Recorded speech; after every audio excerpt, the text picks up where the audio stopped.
This is episode 3 of my $60,000 in debt to a millionaire household net worth series.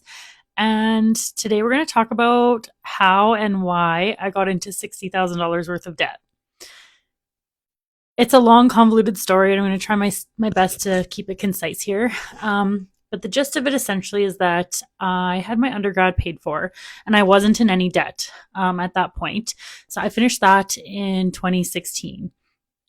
I had worked part-time jobs all along and had my parents help with rent and things like that. They also paid for my schooling, and I didn't have to take out any student loans. So I'd always had enough income to cover my bills, and I lived relatively within my means up until this point.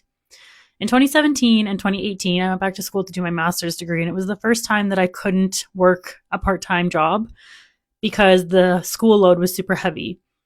At the same time, the bank offered me a student line of credit.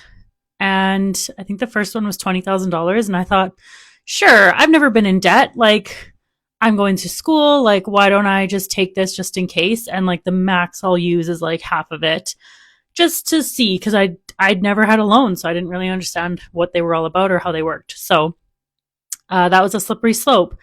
By the end of 2017, I maxed out the line of credit. So I was now in $20,000 worth of debt.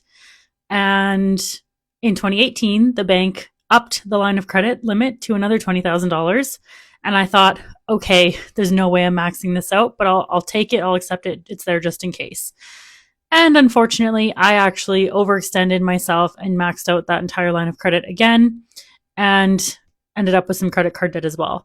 So by the end of 2018, I was in about $43,000 worth of debt after finishing my master's program. And this is the first time that I, again, had access to this type of debt. It was the first time I didn't have an income source really coming in. And I was also in the mindset of like, it was a hard program. It was exhausting. So convenience and whatever spending I felt like to get through that is kind of just how I justified it. And I also had the mindset of, I'm going to be making a good amount of money right away here after I pass the CFE, the CPA exam. I'll pay this off and no problem.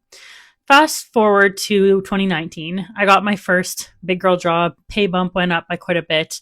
I was making $65,000 at this point, which was like almost not quite double what I was making before, but probably close to. And instead of working on chipping away at that debt, this was the year that I had a big rude awakening. I ended up spending another $15,000 into debt. So I got myself at this point into about $60,000 worth of debt.